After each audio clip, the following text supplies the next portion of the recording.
Meta, I've got a couple of few things I'd like to just mention in an introduction, if that was appropriate. Sure. Okay.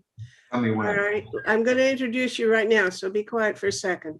Sure. I'm about ready to start us here. Okay. Hi, I'm Meta Spencer, and today we're going to Germany, but we're going by way of California because my friend Bill Fletcher is in California, and he has some thoughts that he wants to share with us about the progress that the Germans are making in solving global warming. But he has some preliminary comments that he wants to make. So by all means, good morning, Bill. How are you?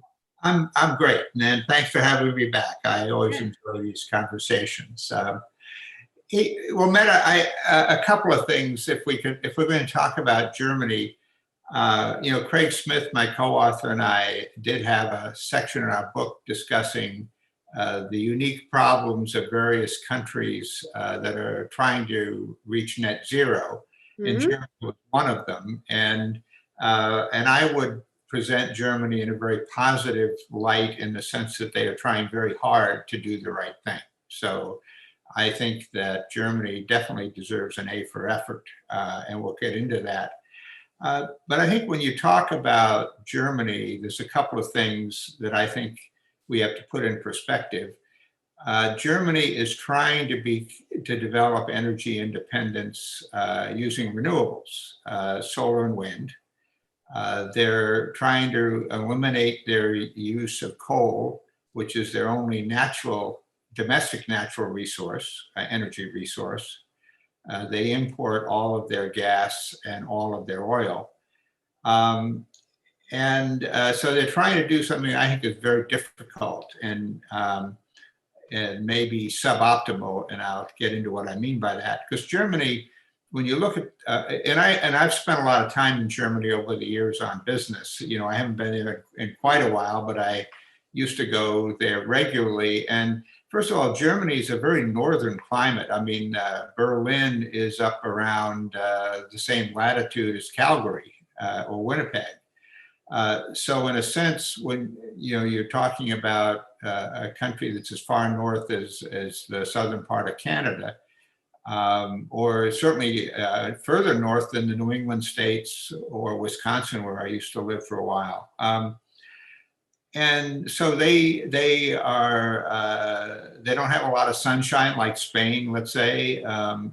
And also its climate is very, there's a lot of clouds, a lot of rain.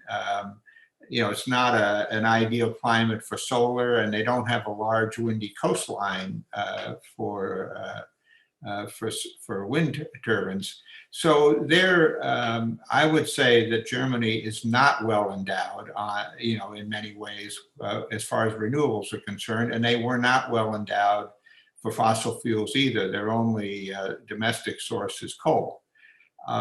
So with that background, Germany started out, and I still can't pronounce their program, but they had a program starting around 2000 to basically meet the European Union objectives for reducing fossil fuel emissions. And they've done a lot in the country to do that, and we can talk about that. Just to give you a quick preview, they've put a lot of effort into using renewables for electricity production, and also they put a lot of effort into energy efficiency. The other thing I think it's interesting to know is in 1990, West Germany had to absorb East Germany with the fall of the Soviet Union. And that in itself was a massive effort that preceded their efforts to phase out nuclear and become more dependent on renewables. So they, as a country, they've had some big challenges that they've had to deal with, and now we can talk about, with that sort of little background, what should Germany do, knowing that in my opinion, their endowment is modest as far as renewables are concerned, and that'll bring up an issue that I want to discuss as part of this talk. What do you mean?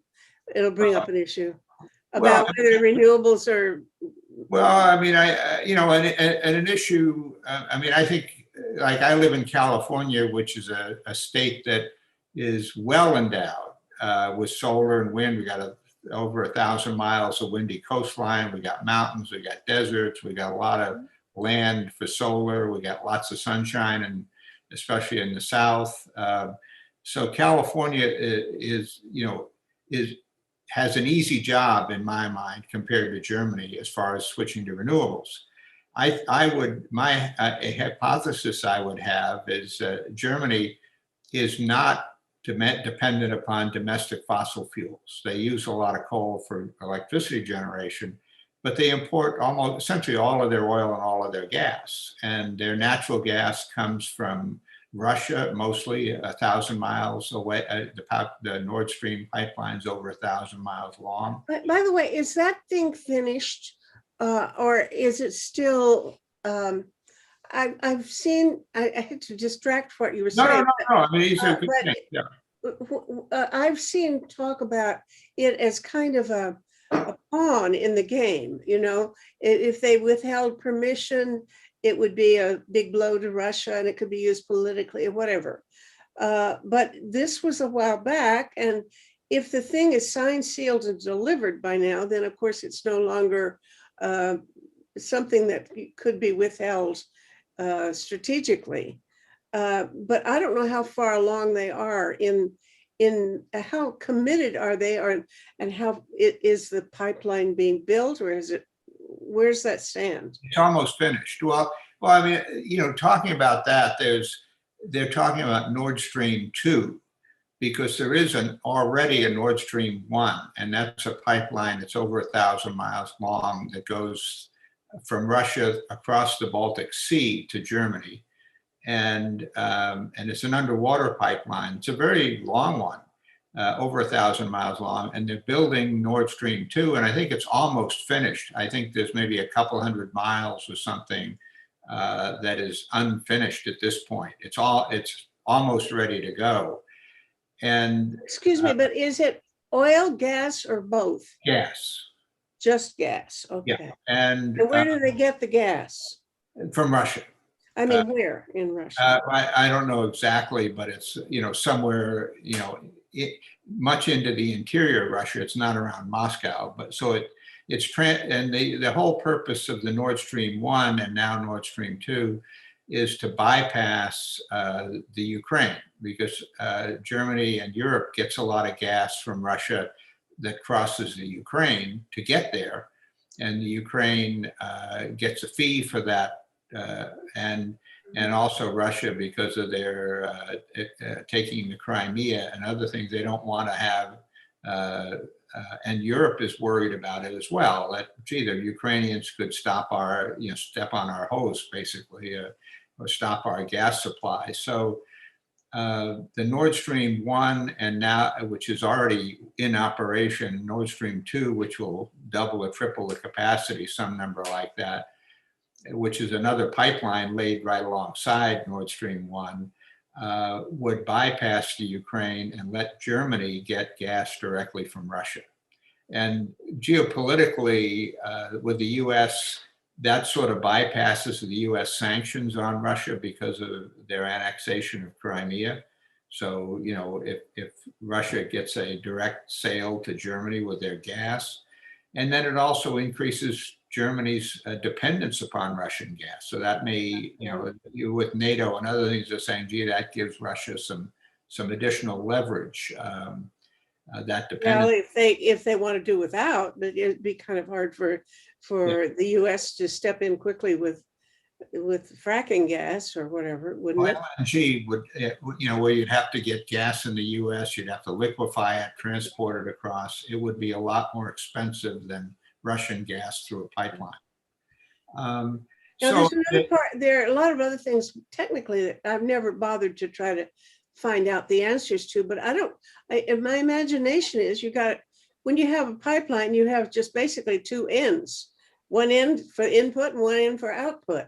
But gas comes from a whole bunch of different places. And what happens? Do they take the gas And do they have to purify it or refine it or do something with it and collect it before they put it in this pipeline? Or how does it work? Because you can't have little spigots running every which direction to every wellhead.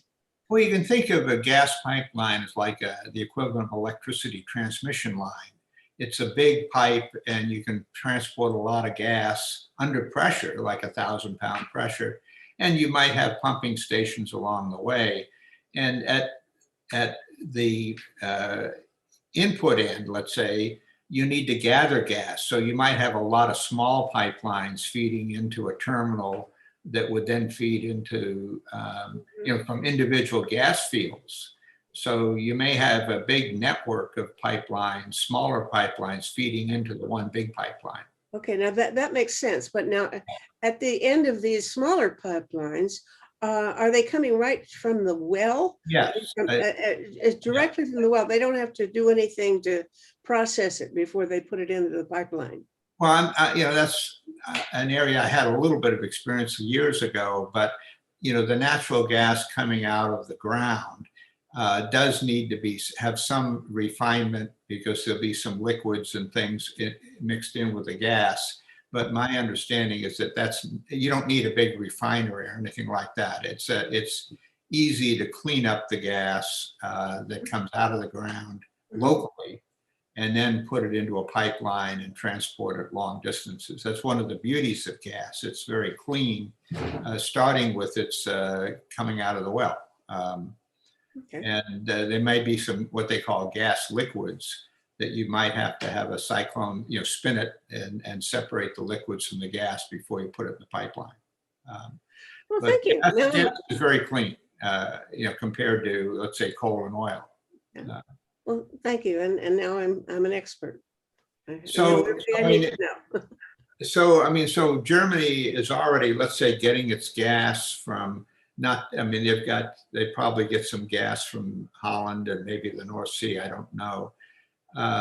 But they get their gas from at least 1,000 miles away in Russia, or a major portion of it.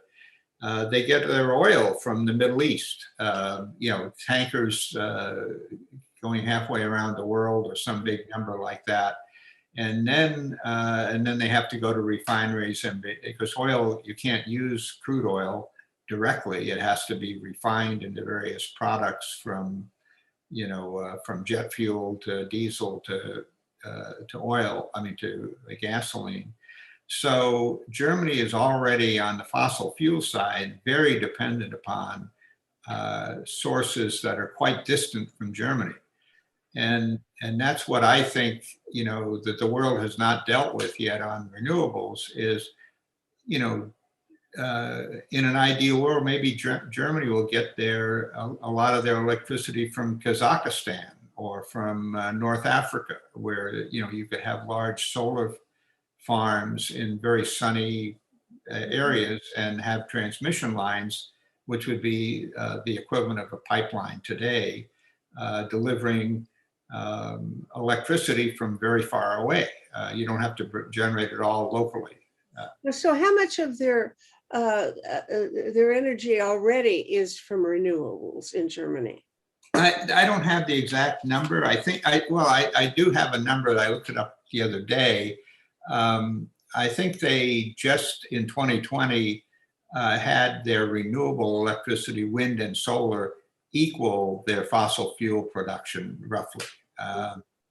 And now that was a little bit of a fluke because of, with the COVID in 2020, energy demand was down a bit, things like that. Mm-hmm. But it's a lot. And Germany has done as much or more than I'd say. There'd be very few countries that have done more than Germany, and maybe none, to try to eliminate nuclear power, eliminate coal, and become more dependent on renewables. Now, that's the other interesting thing to me, is that they're doing this while also giving up on nuclear. Now, they already had some nuclear plants and they're going to shut them down, right? Yeah, I forget. They had, let's say, and these are not exact numbers, I'd have to look up, but they had, let's say, a dozen operating nuclear power plants. They shut most of them down. I think they've got 6 still operating, some number like that. And I think the plan is to phase them all out. And then the question is, can they? I mean, can they develop enough renewables? Because the big thing is to phase out coal. I think getting rid of coal is a lot more important than getting rid of nuclear right now. Certainly, nuclear is carbon-free. Coal is not. But their long-term plan is to become nuclear-free as well as fossil fuel-free. Whether they can do that or not, or how quickly they can do it, is to be determined. So I think, if you look at what they're doing, they've put a lot. Well, first of all, when they absorbed East Germany, they inherited a lot of very polluting Soviet-era factories, and a lot of that has been shut down or eliminated. So they cleaned up a lot when they took over East Germany. Then they've promoted energy efficiency and conservation, which has been, I think I don't have an exact number, but they certainly have gained a lot with efficiency and conservation. And then they've put a big emphasis on generating electricity with renewables and reducing their dependence on coal. What they haven't touched yet is transportation. I think the last I looked, their emissions from transportation only down like 1% or some small amount. And that's to be, that has to wait for electric vehicles. And Germany, Volkswagen is saying they're going to have all of their vehicles be electric in 10 years or some number like that. And I think electric vehicle sales are picking up in Germany. So now, who is responsible for installing all these stations where people can, refill their electric tanks, so to speak? Is the government doing that, or some private company? How is it going to work? Well, I don't. The government didn't have to build gasoline stations, anywhere. I mean, as the demand, as automobile use went up and gasoline use went up, people, private enterprise built gasoline stations to fill the demand, and that's a somewhat controversial. I mean, like in the U.S., I have several friends that have electric vehicles, Teslas, Chevy Volts, and Nissan Leafs. They have no trouble charging their electric vehicles. Tesla has its own network across the country, and when you drive a Tesla, your display tells you exactly where the nearest charging station is. And you mean already that there's enough? Yeah, and a friend that has a Chevy Volt and a Nissan Leaf. I mean, there's stations. And when I pull into a parking lot in California, there's often 4 or 5 charging stations in it. So this is happening already. Now, the Biden administration says they're going to build 500,000 electric charging stations across the country to promote electric vehicles. And I'm a little skeptical of that. I'm saying, do you need to do that, or will that be something that, will the oil companies get into as they go green? Will they be building electric? Will your gasoline stations automatically start showing up with EV charging stations? And how long does it? I mean, okay. And and a lot of people have them at home. I mean, if you have an electric vehicle, you have a home charging, and it's an electrician coming over and putting it up. It's not a big deal. Well, I tell you, I live in a high rise, 23 stories, and the underground parking, there's no way I could recharge a car. Well, I bet. I just got rid of my car, by the way, because I don't drive anymore. But I don't know how long it'll be before they try to fix it so that people could recharge their cars at night when they're asleep. Well, I mean, there's nothing that difficult about putting 220 volt in the US, running a cable down into a garage and putting in a dozen, charging stations. I mean, you're running wires. I mean, it's an electrical thing. It's not a pipe with gas in it or anything that's that. So they won't put one for every parking spot. Well, I mean, they would if they had all electric vehicles, but I think that, you'd be foolish to put 100 charging stations in your parking garage if you only needed 3. But you can add them as you need them. So I don't, I don't think that charging is going to be a bottleneck for electric vehicle use. You can add a charging station a lot faster than you can build electric vehicles. So What do they charge you for refilling your tank, so to speak? I don't know how that works, but electric vehicles, the numbers I've seen, and I'm not an expert, is that, well, first of all, electric vehicles are very efficient. And so you might be getting the equivalent of 75 or 100 miles a gallon. So, um, it's cheaper to run an electric vehicle than it is to run a gasoline vehicle, and the maintenance would be lower. There's almost no moving parts. You don't have an engine or a transmission. Mhm. So I don't think, I think charging stations will come, whether the government needs to play a big role in building them or whether that'll happen or some combination of private enterprise and government. But charging stations are not a big deal. I mean, it's a wiring problem. Okay, that surprises me because I would have thought already that I would be afraid to get out on the road and think, oh my goodness, it's still 100 miles to the next stop where I can get. Well, No. yeah, but I mean, people that have electric vehicles, their navigation program tell you where the next charging station is. And, I've had a friend drove his Tesla across the country and back, never had a problem. I mean, the problem is it maybe take you 40 minutes to charge your car, and they go in and have lunch or a cup of coffee. So I haven't had, I haven't heard any complaints about not being able to charge my vehicle. And most of the owners have charging stations at home, so they charge the cars overnight. Okay, so we've taken a little excursion into Yeah. educating me about electric vehicles, which I will never own, but nevertheless, I'm all in favor of them.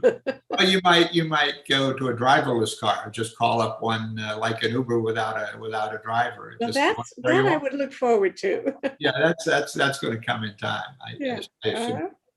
Uh-huh. But in any case, the Germans are ahead of us. Good for them. Well, yes, but I mean, they've got a big charge now. Now, what do you want to? I mean, there's some things about Germany we could talk about. I don't know what you want to talk about, but I've got a few things. Well, I never start with a bunch of questions, but plenty of questions tend to pop into my head as I get to talking to people. No, I don't know. They get some of their energy from Denmark. I think I had heard that Denmark has a lot of wind, and they export. They so do. Some of the German power is coming really from Denmark. They don't necessarily generate their own.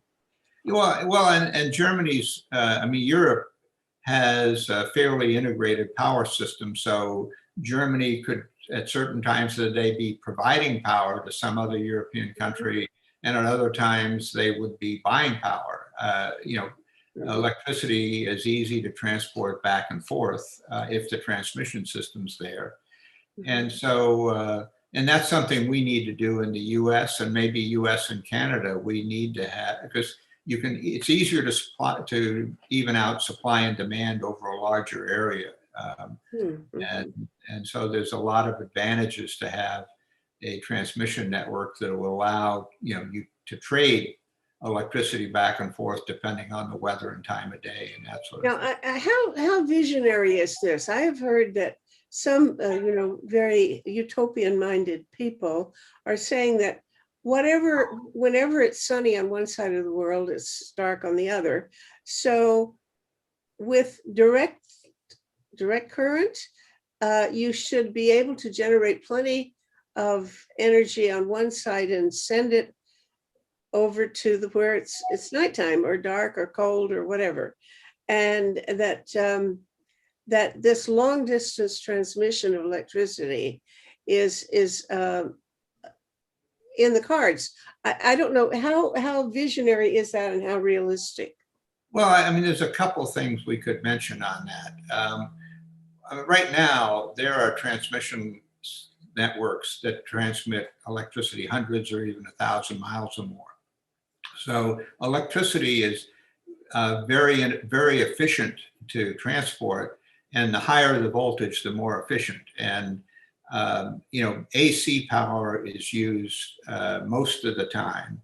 But from what I understand, and this is not my area, but when you get up to very high voltage, you go to DC. And so China and the US, and I'm sure other countries are starting to put in some high voltage direct current, where the losses would be even less, so that you can transport electricity a very long distance without any losses. And if I mention one thing, I just read an article over the weekend, which was quite fascinating. Australia is building a huge solar farm, and up in the Northern Territory, which, I've been there, it's a pretty sparse area. And they're going to take the power to Darwin on the north coast of Australia, and they're going to supply it to Singapore by an underwater cable. Really? And I'm sort of I didn't visualize it. Yeah. Singapore isn't real close. Singapore is thousands of miles away. Oh, I know. Yeah, I mean, if they can do that, I mean, if you can do that, you could get, electricity from the Sahara to Germany, under the Mediterranean. So, I mean, if we can do the things like that, once you generate the electricity, you can transport it without a lot of losses. Okay, but you know what? That gives me another bleak scenario. Imagine a war, and they don't necessarily use bombs anymore. They use great big scissors. They go along the bottom of the ocean and go snip. No, they wouldn't. I don't think they'd do that. You know what they'd probably do? They'd probably hack the power system and shut down the transmission line. They wouldn't need to physically go in and cut the cable. I think when you talk about scary scenarios, cyber attacks shutting down your electrical grid and things like that, they wouldn't need to be that crude. Okay, all right. But so now we hear about, we've gotten off the subject of Germany, but we can get back on in a minute. I'm just thinking now Biden is talking about this big infrastructure plan. They're talking a lot about the money involved in the allocations and stuff, but I haven't heard them really describe exactly what kind of thing they're going to be doing. But I think when it comes to the electric grid, there has to be one kind of systematic overhaul, isn't there? I mean, a smart grid of it'll be a new technology or something, won't it? What is being planned for the improvement of the US electric system? Well, I think, my impression is that the transmission systems, that's proven technology. They have, like 1,000-volt DC network transmission systems. I mean, we don't have to invent anything to do that. The problem we have in the States is we don't have an extensive enough network. We don't have a national transmission line, a set of transmission lines. In fact, we have a very big network of pipelines. Like in New England, you might heat your house with gas from Oklahoma. But electricity production has been usually a state-to-state deal. And so there's no national regulations that would allow you to easily build a transmission line, let's say from Oklahoma to New England. That has to be dealt with. And so it's not a technical problem, it's a legal, a regulatory one. And like California, we import 20% of our electricity from other states. Where? Yeah. Where do you get it? Well, we get a lot of it's from the northern states. I mean, probably some of it comes from the Columbia River, where you have some hydro. So it comes from a lot of different places, depending on the time of day and things. California already imports 20% of our electricity. I think we should not be dependent upon that. I mean, why should another state build a power plant to feed California? I mean, maybe there's a commercial reason. But, the big thing with California, just using that as an example, is where we will be able to get the best wind and solar is not next to Los Angeles. So we're going to have to build a lot of transmission lines in the state to transmit renewable energy from where it's best produced to where it's needed. And then we also need to have a more robust connection to the rest of, to, let's say, regional connections. And then I think that parts of it, we won't need it, but let's say if you're in Chicago or New York, you may want to have a national transmission network where you could get power from, California. That's technically feasible. So I think there's a good role for the government to come up with a system solution. What is the national network we need and the regional networks we need to optimize production and distribution in the U.S. So that's I would hope the federal government does a good job, because that would be a big plus. Okay. But it's not a technical problem in my mind.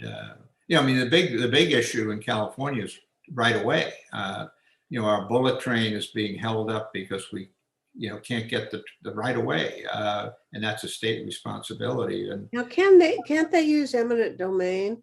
well, I asked my lawyer friends about that, and that yes, we can, but it still gets tied up in state court. We were in a situation where, too many people can say no. You get environmental lawsuits, and you get people, lawyers can make a lot of money suing somebody for something. And for the bullet train, which is in my mind scary, because I'm saying, why do we think we can do a better job implementing renewable energy than we have with the bullet train?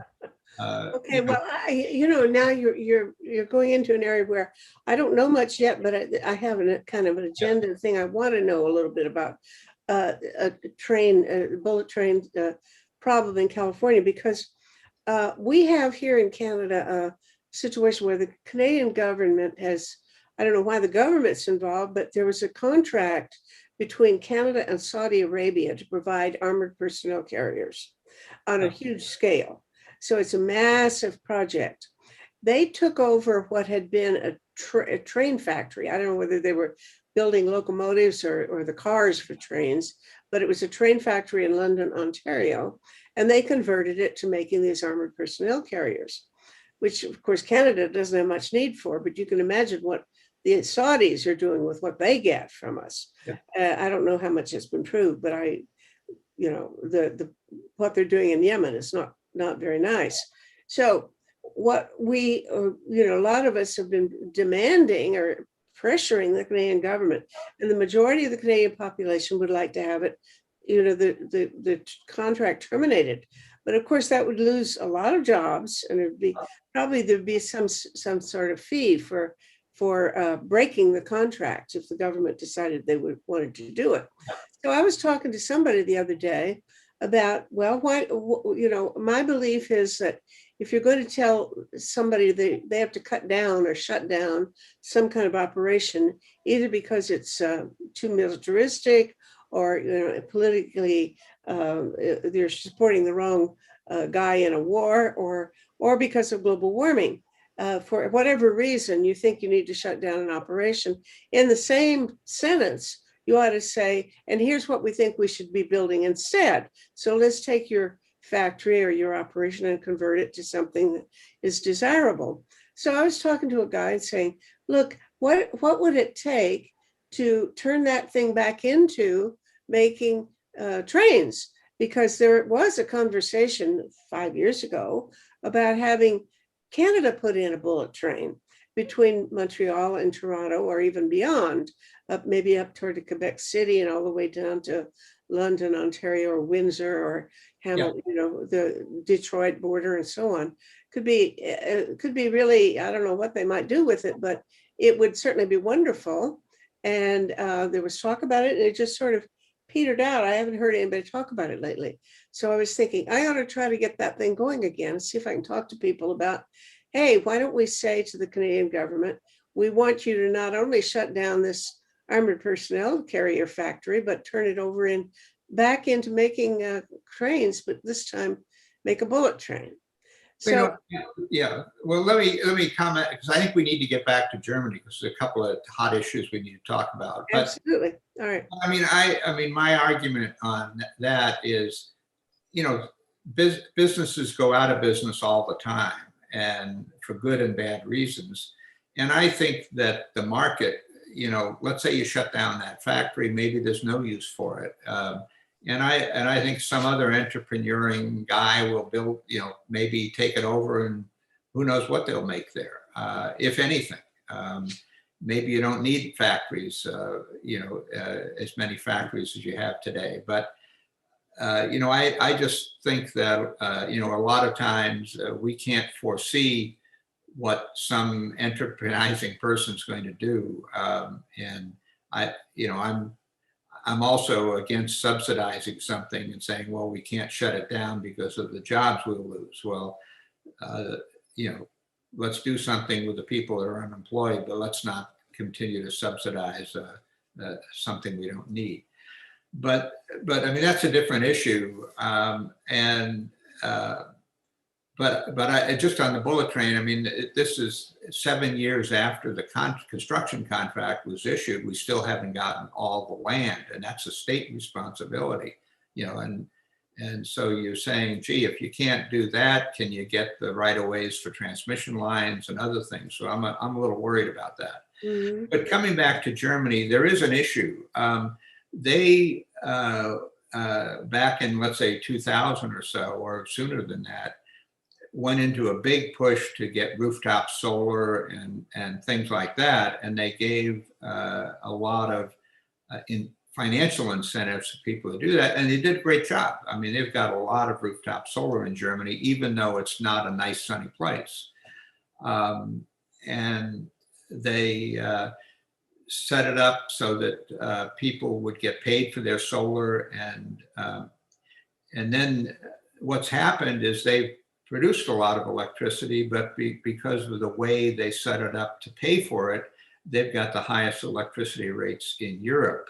Denmark is about the same.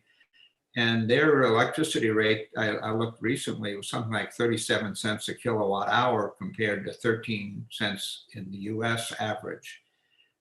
So what it's done is created very expensive electricity. And this gets to an issue that I'm a little worried about is, the electricity ratepayers, as we electrify our economy to be less dependent upon fossil fuels, we can't put all of the cost on the electricity ratepayer because electricity gets too expensive, and that takes away the incentive to replace natural gas with electricity, for instance. And what else is there? If not, somebody's got to pay for it.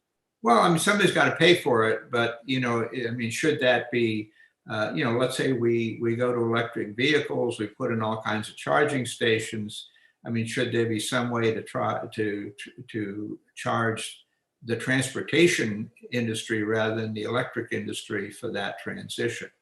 We've got to watch. I mean, like Ford Motors would be paying, even though they just build the cars, they would pay for some of the Well, maybe Ford. Maybe there's a tax on EV sales. Maybe we won't with an EV. You won't have gasoline taxes anymore. So that's a major source of revenue for highway maintenance. And so maybe you just tax people on the mileage they drive. Find some way to do that. But my concern in Germany is an example of moving to renewables. In a sense, it should be cheaper electricity. But in Germany, it's gotten to be a lot more expensive, and half the cost of their electricity is not the cost of the electricity, but it's the fees added to it. Like what? Well, what they call a feed-in tariff. I pay you for the electricity, and then you allocate that cost over all of the ratepayers. And so and I think it's a fairly complicated system that I don't fully understand myself, but the way they have charging people for electricity, it is very expensive in Germany. And that's obviously hurts industry, it hurts homeowners and others. But then the best solution would be to find a way to do it cheaper. Well, Create it so it's not as expensive. well, You're not saying that. Is there any technology coming along that will make the production of electricity less expensive? I mean, it is. I mean, solar and wind is cheap and getting cheaper. So it is. That's what I've heard. So why is electricity more expensive then? I mean, it's more expensive because of the fees you add to it. You know, in California, for instance, we have very expensive electricity, much higher than the national average, and it's you know, it's distribution, it's the rate you pay to your utilities.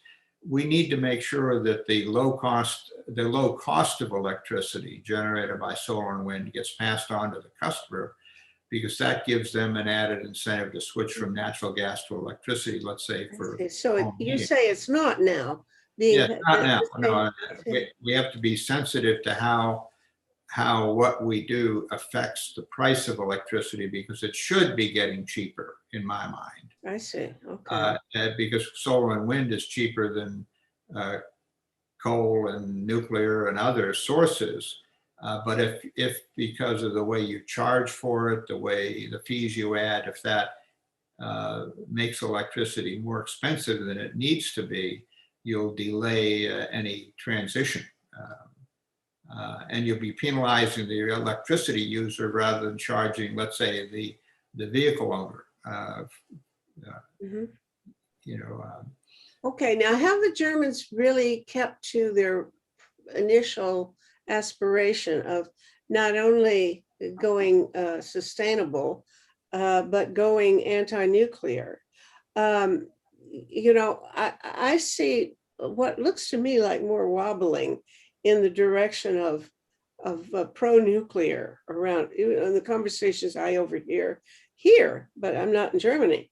But you know, this small modular reactor business, which people are promoting so much, I don't, you know, I've seen a lot of criticism of it, that it's not such a great thing, and it's in fact a very bad thing. But you see more people saying, "Oh, we really are going to have to do that, and they're going to be safer, or they're cheaper, or something or other." And I don't know, but my guess is that public opinion may be moving back toward pro-nuclear because of that, the promotion of these small modular reactors locally, and people I know anyway. I don't think is that true in the U.S.? I mean, I think the Biden thing doesn't rule out nuclear at all. Well, I mean, I spent a lot of, an early part of my career in the Navy's nuclear program and then in commercial nuclear power. And, I had a big debate recently on nuclear. Bill Gates in his book says you may need nuclear for some base load, some dependable electricity, but it's not the solution. And I think things like really, I must eat my words then, because I've been saying that he's pro-nuclear. Maybe it's for what you said. No, one of his investments is in a company that's coming up with a new design for a nuclear power plant. But what he says, and I agree with this, is if you can store enough electricity cheap enough, you don't need nuclear, because the big problem with renewables is their variability.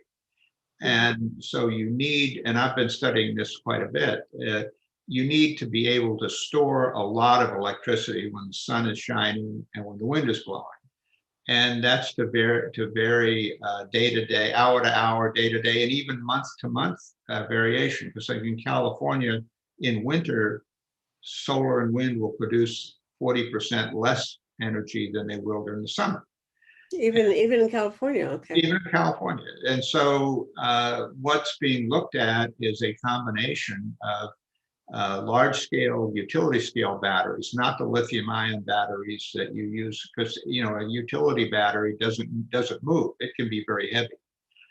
So there'll be some combination of large utility scale batteries that may be needed for, let's say, hour-to-hour variations.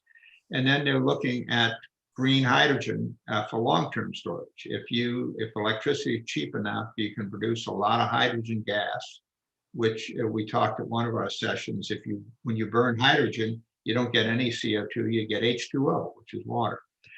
And so I think that the studies that I've been reading in the States are betting a lot on utility scale batteries and hydrogen as a storage medium. And there are some projects being implemented in the US using hydrogen as a storage media, but not on the scale we need. And so if you can store enough electricity with batteries and hydrogen that you can smooth out hour to hour, day to day, month to month variations between supply and demand, then you won't need nuclear. So in my mind, nuclear is competing with storage, not with direct production. That figures, but I haven't heard people jumping up and down with joy over any breakthroughs that seem to suggest storage is now an easy and cheap. Oh, it's not an easy one. I mean, if batteries and hydrogen prove to be the right solution, that'll be a massive effort to put in the capacity we need. And then we'd need hydrogen pipelines. But if it's cheap enough, hydrogen could be used like you use natural gas today. You could pipe it into your house. You could use it for heating. You could use use it to power a fuel cell to produce electricity. You could have hydrogen powered vehicles instead of battery powered. So, but I mean, this is all early days. Yeah. Help me with this, because I'm in chemistry, I think I got a D in high school. So I never got any better either. So I want to talk about nuclear too. So let's make sure we have a minute or two for that. Yeah. But okay. Yeah. Well, we can get back to nuclear for sure. But I'm thinking hydrogen, is that what the Hindenburg was? Yes. Hydrogen. So it's a very flammable thing. Now, what's helium? Because I'm thinking of something that will flow. Helium is an inert gas that does not combust. So, so you could use helium if you had it. So for things that float. If you want balloons, helium will do it, right? Yeah, okay. Putting hydrogen in a dirigible was creating a bomb. So they shouldn't have done it. But why would piping hydrogen into your house be any different? Well, I mean, it'd be the same as natural gas. I mean, natural gas will explode. And so will gasoline. So I mean, if you want the energy, you have to have a combustible medium. Yeah. I mean, So I mean, hydrogen would be no less safe than, let's say, natural gas. All right. Now I hereby authorize you to get back to nuclear. Well, I mean, nuclear is getting a lot of talk as people start to, like Texas, where they had their grid go down, and people saying, "Oh, it's nuclear." I mean, that was a problem. We need to get a stable electric grid, and they had no storage in their grid, and so. If we're going to have an economy based on renewables, and I think we have to do it, that's the only way we can get rid of fossil fuels, then you're going to have a lot of storage. And that's going to be batteries. It looks like it could be hydrogen. And then you may need some nuclear to provide a steady source of some power. That's to be determined. But, nuclear power is not a technical problem. It works. The problem is economics. I mean, right now, nuclear power plants are being shut down in the U.S. because the electricity they produce is more expensive than natural gas. So they're shutting them down based on economics. And there's a public acceptance issue. There's a politics issue. Right now, we haven't figured out in 50 years what to do with spent nuclear fuel in the U.S. It's not a technical problem. It's a political problem. Where do you put it? And not in my backyard. So nuclear's got a Well, lot to of me, the worst threat is as long as you keep on producing stuff like plutonium, there's somebody who's going to want to get hold of no, it. no, no, for I their don't. own- That I think it, Russia has, I mean, there's a lot of people who can produce plutonium for bad reasons.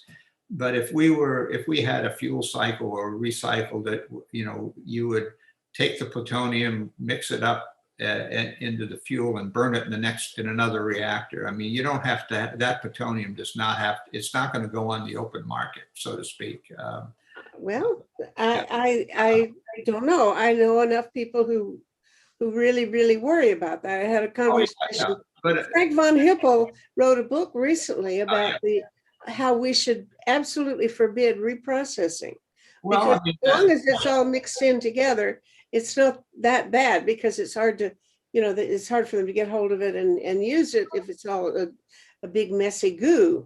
But if you reprocess it, it becomes a real threat to, for somebody to want to use it for a I weapon. mean, anything, you can use a lot of things for bad as well as good purposes. But if the US was reprocessing fuel, the plutonium would not get loose.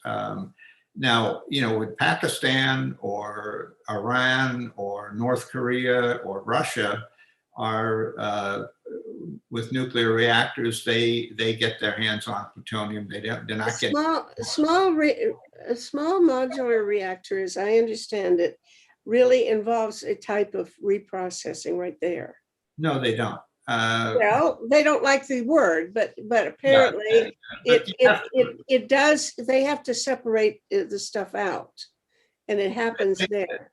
I mean, well, a small modular reactor is basically the same reactor you're using. It's a modern version of what the Navy has been using for a long time.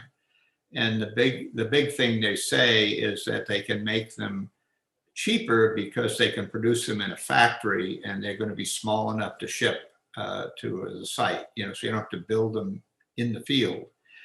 But I've read that the electricity they produce will be more expensive. There's a whole issue of they still need cooling water. They still burn nuclear fuel, and they will have spent fuel that has to eventually be disposed of. There's a whole issue of containment. They do not have the same kind of containment structures that we have for large nuclear power plants. And they say, oh, but they're safer because of the design. Well, are you going to convince the public that you can live near one because it's supposedly safer? I think that small modular, I just did a little calculation in the US. We would have to build, let's say, 40 to 100 new nuclear power plants if we just wanted to continue to produce 17 or 18% of our electric power by nuclear, because we're going to all of our reactors today on average are 40 years old. They need to be replaced plus new ones. And if you build a 1200 megawatt reactor, and then you say, I'm going to use small modular reactors, I need 10 to 20 of those to make up for one big one. Where are you going to put them?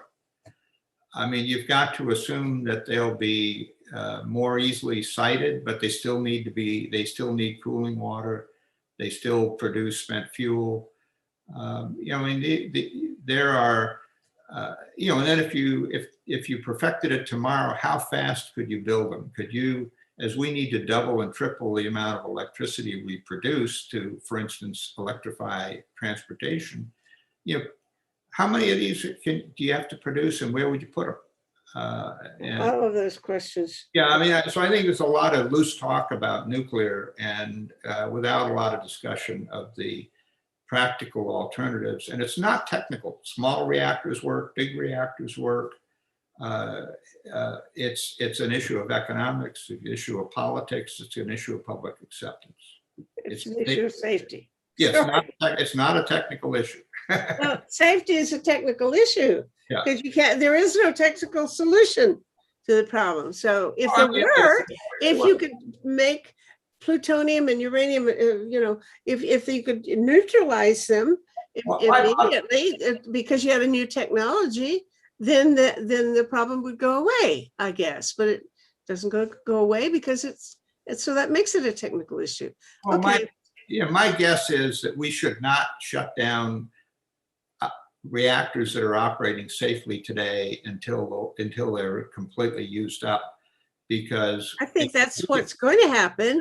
Yeah, And that's maybe I think most people would agree that we can't afford to shut them all down now. right. Because we have to have them, but it's different from saying we need more of them.